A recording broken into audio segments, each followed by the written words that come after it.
Araku parliament BJP కూటమి అభ్యర్థి NDA party బలపరిచిన అరకు పార్లమెంట్ ఉమ్మడి అభ్యర్థిని కొత్తపల్లి గీత కురుపాం నియోజకవర్గం గుమ్మలక్ష్మీపురం మండలంలో ఎన్నికల ప్రచారంలో పాల్గొన్నారు. మారుమూల గ్రామాలైన కొత్తవలస, చింతలపాడు గ్రామాలలో పర్యటించిన కొత్తపల్లి గీతకు స్థానిక ప్రజలు సంప్రదాయ గిరిజన వాయిద్యాలతో, ధింసా నృత్యాలతో, మహిళలు హారతులతో స్వాగతం పలుకగా గిరిజనులతో కలిసి ధింసా నృత్యంలో అడుగులు కలిపారు. గ్రామాల్లో ఉన్న పలువురు ఓటర్లను కలిసి కమలం గుర్తుకు ఓటు వేసి గెలిపించాలని ప్రజలను అభ్యర్థించారు. గిరిజన సంప్రదాయంతో గీతకు స్వాగతం పలికారు. ఈ కార్యక్రమంలో ఉమ్మడి పార్టీల నేతలు, కార్యకర్తలు, ప్రజలు పెద్ద ఎత్తున పాల్గొని చేసిన నినాదాలతో హోరెత్తించారు.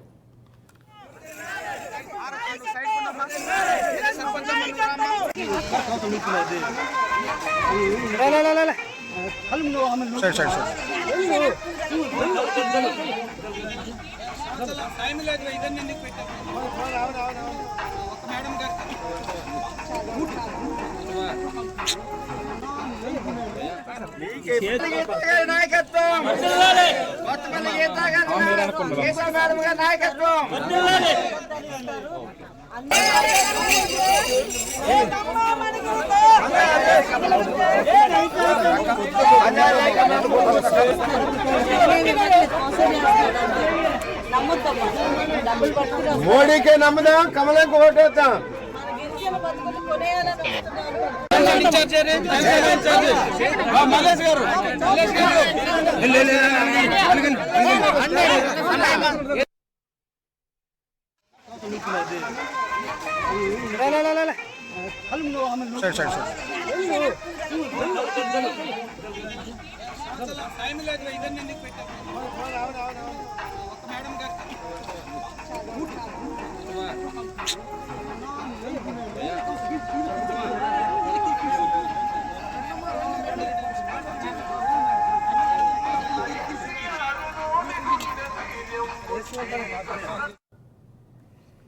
బులెటిన్లో షార్ట్ బ్రేక్ తీసుకుందాం. Stay with us.